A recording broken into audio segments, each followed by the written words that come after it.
Здравствуйте. Здравствуйте. Hello everyone. My name is Ankit and I am from AapkiUniversity. So today we have Ma'am from Syktyvkar State University and Ma'am will be providing details and will be clearing all your questions and doubts regarding Syktyvkar State University. Talk in detail regarding each and everything. So let's get started. Ma'am, first of all, our students want to know about the history of the university. When did the university start and from which year did they start taking Indian students and started teaching in English language? Okay. So, as for the university, it has a long history. So, 2 years ago, we celebrated our 50th anniversary. So, the university was established in the year 1972. Okay, we Okay. have a long history. And the foreign students have been admitted to the university since the year 2014. So, Oh, but these were the students from former Soviet republics, oh, Soviet Union. So, as for foreign students from other foreign countries, not former USSR republics, so we started admitting them since the year 2018. Okay? okay. So, which means that we already have students who graduated from our university, who completed the whole course at the university, and of course, the brightest ones passed FMGE in India, and they are practicing doctors. So Oh, this is the way we work and live. So the medical institute is a part of the university. The university trains other specialists, for example, in biology, in chemistry, in IT, so which are quite perspective fields. And I should admit that one student from India now is doing his degree in biology. So he has chosen not to major in medicine, so he is majoring in biology. the medium of teaching, like the teaching is in which The medium language? of teaching, yes. So we have two options.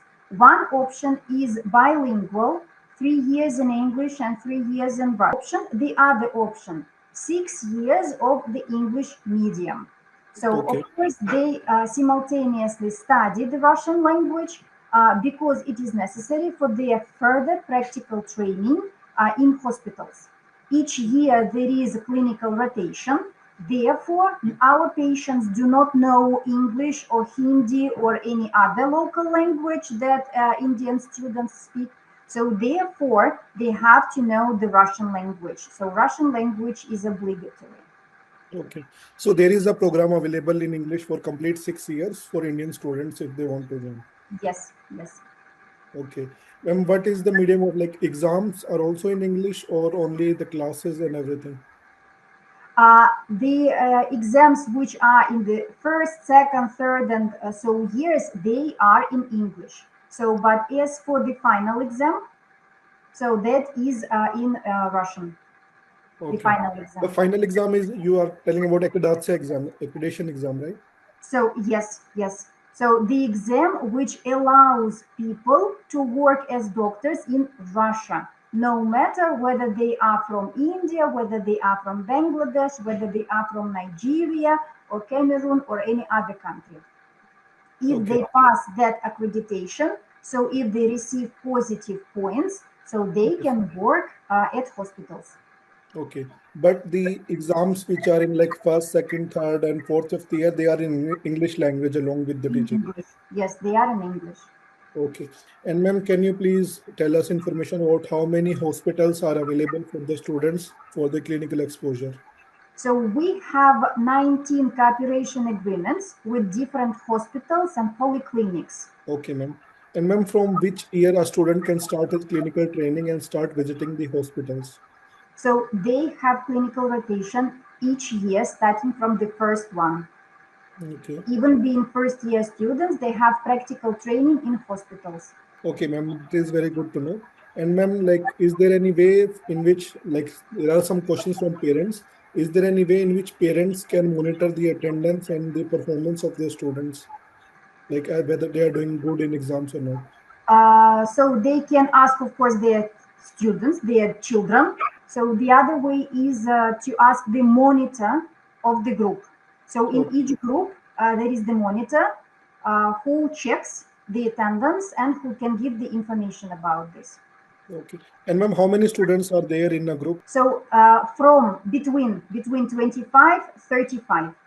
Okay. And ma'am, like recently parents are asking questions about the NMC requirements. Like, as I think all the universities have received an email from the Ministry of Education in Russia regarding the compliance about the NMC regulations.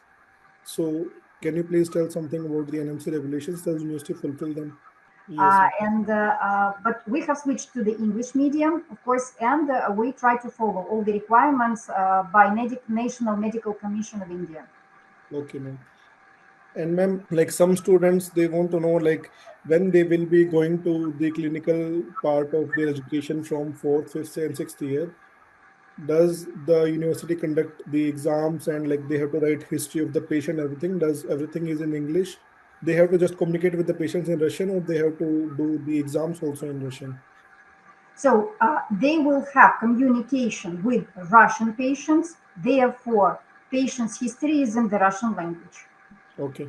Therefore, like this. Ma'am, can you please tell some information about the tuition fees? Like how much is the cost of education for the student who will be joining this? So can I share the presentation? Yes, ma'am. So this is the information about admission. So tuition fees are included here. So the documents for admission that are necessary: application, consent. So points 4 and 5 are important. So scan copy of passport and its notarized translation, scan copy of educational documents and its notarized translation. And after that, as soon as we look through the passport and educational documents, we will wait for NEET results, because NEET results should be verifiable, and since they give access to medical institutions in India, so the same rule is applied to access to the Russian universities. Then Okay. photo, of course, and medical certificate, vaccination certificate, and HIV test. So Okay. there are 3 ways to apply. One is unfortunately impossible in person. The other one is by post, for example, DHL, Major Express, and in any other delivery. The last one is the preferable one, RUID, Госуслуги. So that is Federal State Information System. Okay, so they have to download the application, which is called RUID, and after that they will apply to the university. And in case they apply through this, so application form and consent are there. There is no need to print it out. The only thing that students will have to do is just to upload their passport, their educational documents. Okay, so no NEET results yet, but educational document and passport are a must. So the admission has already started. It started on June the 20th. The end of admission period is August the 15th. So some students, about 50 students, have already taken their exams from July the 13th, and they passed their biology. So July the 18th is the last day in this month, but they have already done everything. So the students who apply now, they will take exams in August the 17th, August the 22nd. So and to be admitted to the entrance exams, they have to submit all the documents by August the 15th. Okay. As soon as they are admitted as soon as they are allowed to take exams, so they are to get ready for biology, that will be a test, and English, that will be interview. Okay. So English interview regularly starts at 10 a.m. Moscow time. Biology, that is a test in English, it will be also online. It will start, access will be given at 9 a.m. Moscow time, and it will close at 9 p.m. also Moscow time. So therefore, in information letters that will be sent to applicants, the time will be given 8 p.m. because if they start, for example, at 8:45, they will not finish the test. So therefore, we recommend to start in the morning. So I know that we have time difference. So when it is 9 a.m. In Syktyvkar, for example, in India, It is 11:30. yes, it is 11:30. So, and one day before the exam, applicants will receive a link to their email for the interview and the test. There will also be instructions there. So the topics for the interview are the following: your school life, your future profession, the native place where you are from, then traveling, whether you have been to any other countries or not, if you have traveled around India or not. So education abroad, what they know about education in Russia, in any other country. So, and since they're going to spend the next 6 years in Russia, of course, they are to know at least something about Russia and its culture. Then they are going to be doctors. They are going to work in medicine. Therefore, they have to know something about famous doctors in India, famous doctors in Russia. Yes, so they should be able to describe their visit to a doctor. For example, their last visit, what the doctor did, examined them, prescribed something to them. Okay, for example, tested their blood pressure, or they had a blood test or whatever. And living independently, because here they will live in dormitories without their parents. So whether they can cook, whether they know how to clean the floor, and so on and so forth, such things.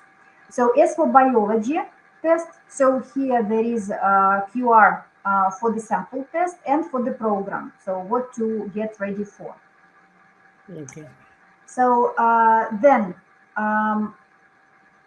again, so the information is repeated. Of course, it's better to use a personal computer with a webcam because, well, they can use phone, but with phones there might be problems. So therefore, we recommend using a personal computer. So, and the information here, it is repeated about the link for the interview and test. And the link will be sent one day before the exam. So please do not send letters saying that, ma'am, today is the 3rd of August and I haven't received my link yet. No link is available on the 3rd of August, for example. So then important information about the email addresses.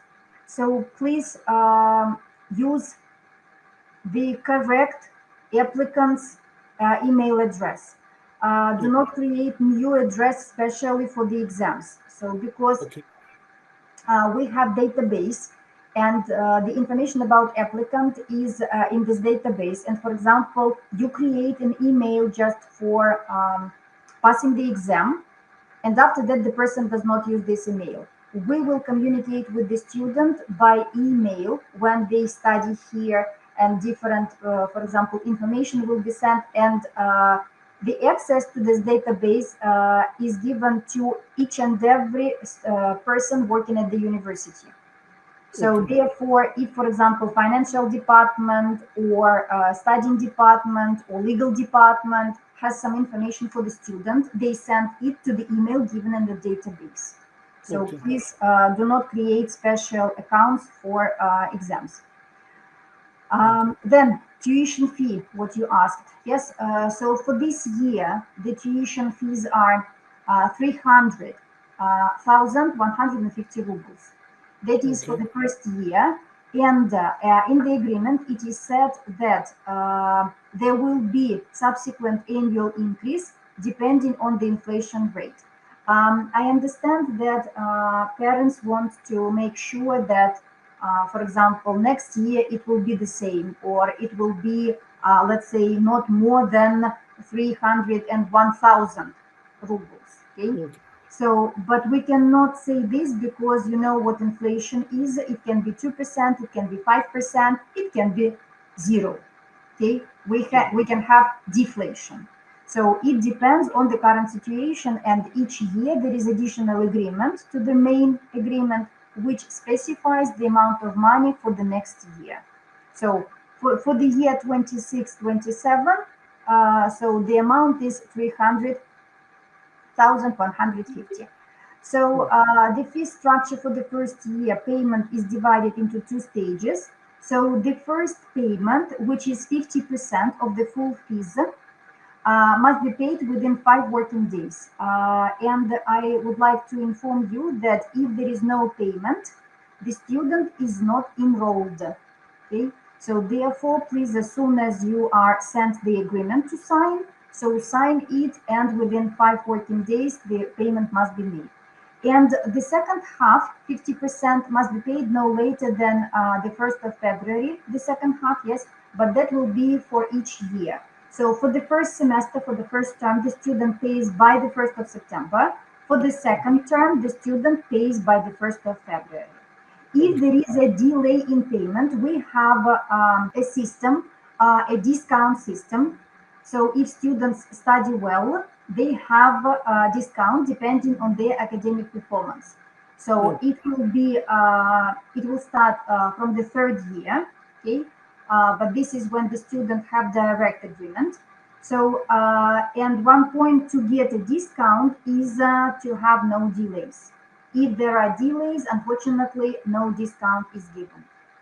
Then hostel fees are the following. There are two options to live in a 3-bedroom or in a 2-bedroom. So if there are 3 students in a room, so each one pays 1,195 rubles per month. So twice a year, not twice, once a year. Once a year, the amount changes. So, for example, this is the sum until the 30th of September. So since the 1st of October 2026, the payment will be changed, but the change is not that significant. It will be something like plus 100 rubles or 50 rubles. So it depends on the tariff committee. So that is not the university who decides how much students should pay. That is the Republican tariff committee. Okay? So if there are 2 students in the room, so of course the payment is a little bit more. That's the tuition fee for studying and for living. Then there are other obligatory fees. So annual medical checkup, approximately 15,000 rubles. Then there must be medical insurance, and depending on the medical services provided and depending on the health condition, the sum will be from 6,000 to 15,000. So visa extension, previously, now till the 27th of July, now visa extension is 1,920 rubles. That is state duty, but since the 27th of July, it will be 6,000. So when your students study here, they will have to pay 6,000 to extend their visa. And that is state duty and plus 3,500 rubles. So for all the procedures that follow. About our university, about the fee structure. So if there are any other questions, of course, you're welcome. Ma'am, will all the students who will take admission this year get a government hostel? Yes, yes, we have enough. That is our so-called benefit. So the central universities, like in Moscow, in St. Petersburg, they do not have enough rooms for international students. We have enough rooms for international students. Yes, they will have a room in a hospital, in a hostel.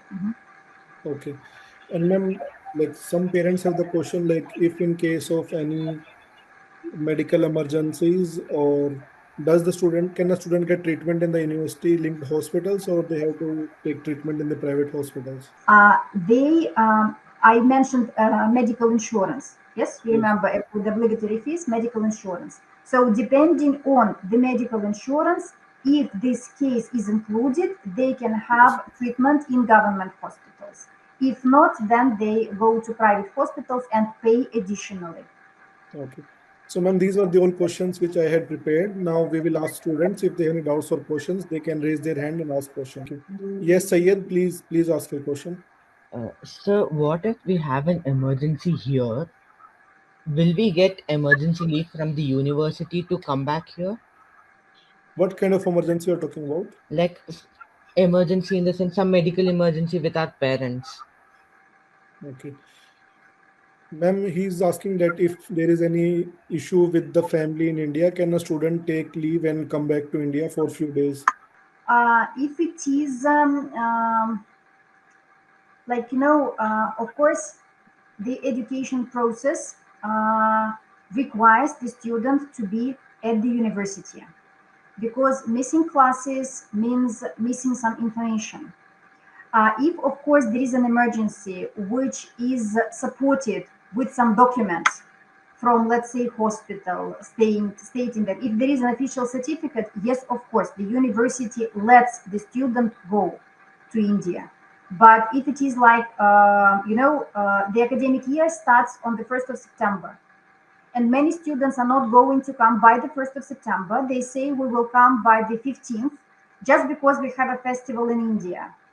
We are sorry. So festival in India is not a plausible reason to be late for the academic performance. Okay, so therefore, of course, if there is an emergency situation, of course, we'll let the students go to India. Yes, Aryan, you have some question, please ask.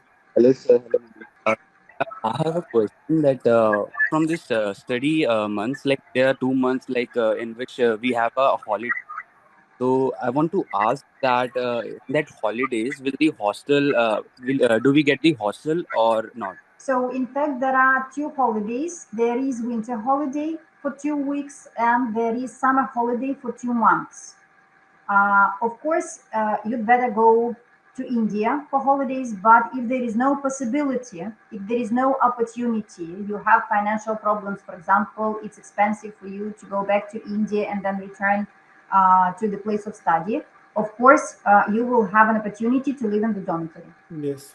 Actually, ma'am, I was I was not talking about leaving Russia and coming to India. I was talking about if the government hostel will allow us to live in there for those 2 months, or like they will not allow Yes. us. Yes, Aryan, you will be allowed to. They will allow, yes. I understood you correctly. It is your room. You won't have to empty your room. You can just stay over there. You can come to India. If you can buy tickets, you can come to India. If you don't want to come to India, you can stay in the hostel in the same room. It is totally up to you. Okay, okay, thanks, sir. I have a last question, sir. Like we all know that every year there's a possible increment in the fee structure.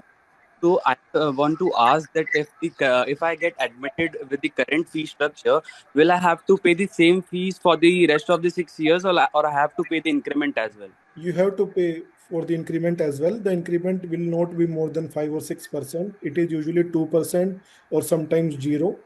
It will be decided by the as depending upon the inflation. If there will be inflation or deflation, your fees will remain the same or it can increase, but not more. There will be no change like it is 300,000 this year, next year it will be 14,000. No, not like that. It will increase only like 10, 15,000 maximum if the increment is at, let's say 5%. So the increment is usually 2% or 3% only. Okay, sir. Okay. Thank you so much, sir. Thank you so much, ma'am.